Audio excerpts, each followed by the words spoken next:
We're all guilty. Yes, you heard me right. You cocoon your tongue in liquid silk, and you tie yourself up in knots, fighting the battles inside your head. You can feel your throat closing and your gut twisting. You want to help, but would you? So you keep your eyes down, and you wait and wait, indecisive and insecure, not knowing whether a step to take.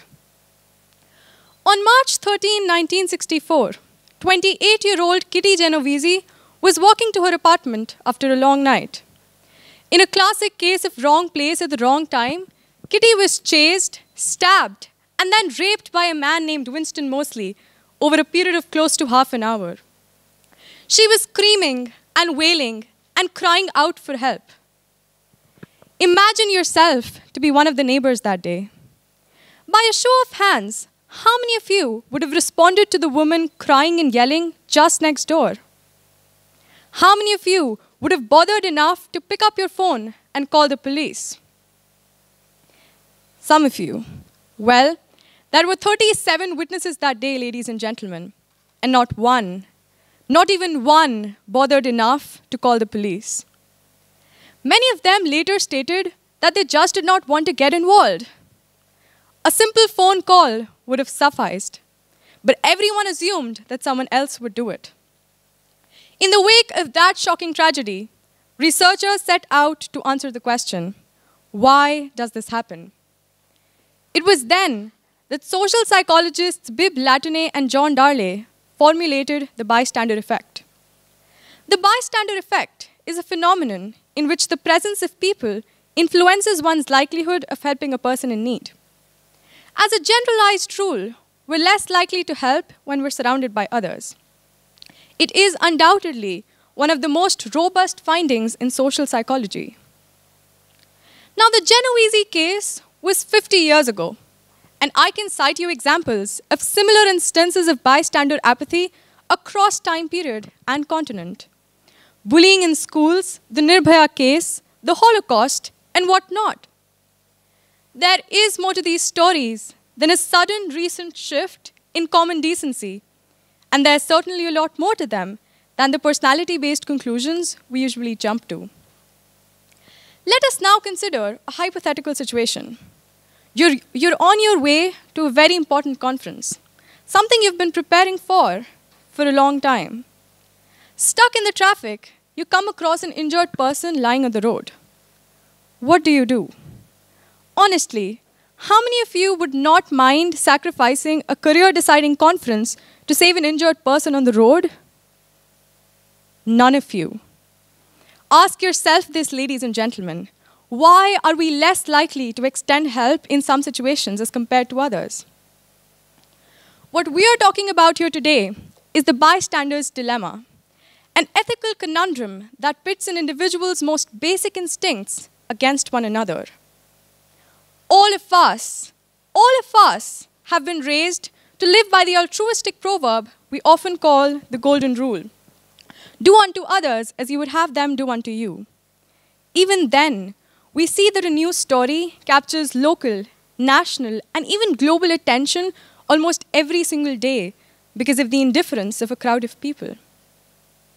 As often happens in cases like these, the accusations and recriminations quickly start flying by.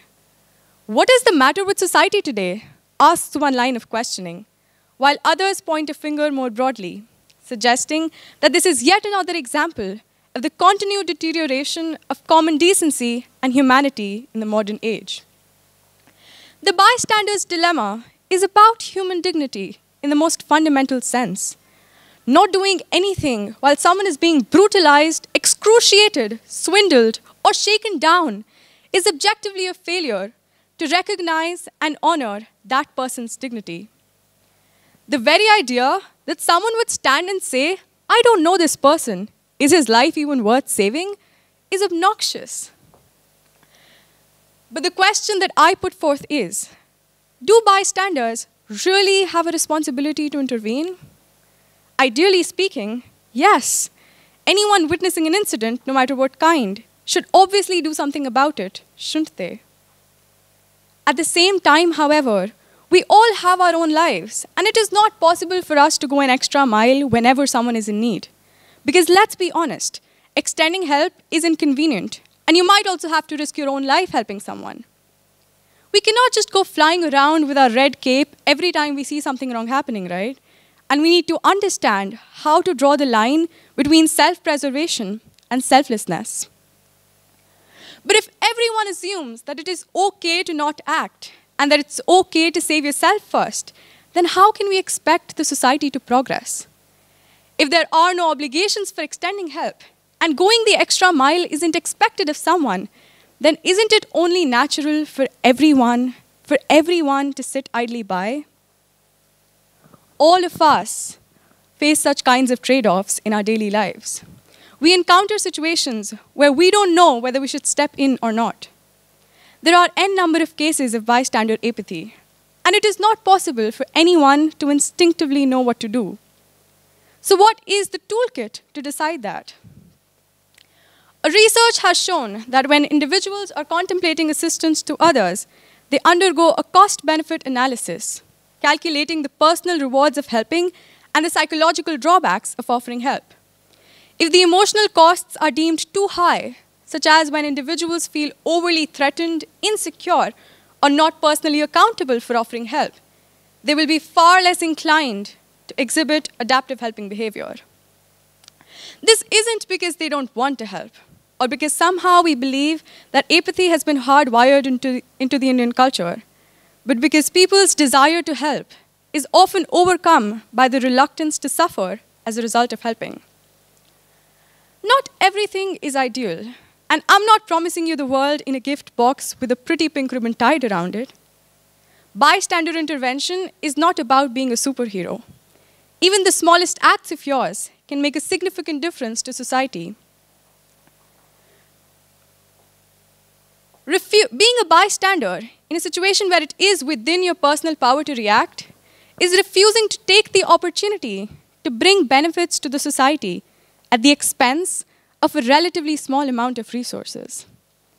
Now, you might be wondering why all of this is significant to the discussion today.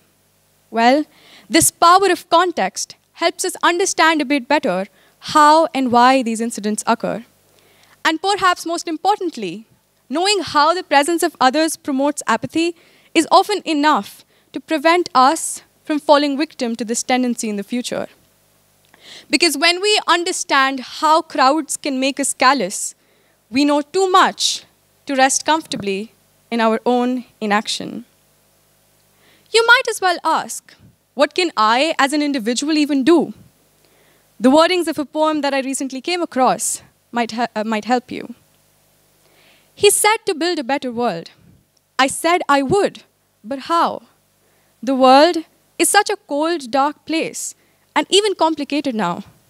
For I am small with my weaknesses. There's nothing that I can do. He smiled and said, of course there is. Just build a better you. And that, ladies and gentlemen, is where it all starts. Whenever we approach an unknown situation, there's an automatic fight or flight response within our central nervous system. The bystander effect could be a phenomenon with life and death hanging on every word or action.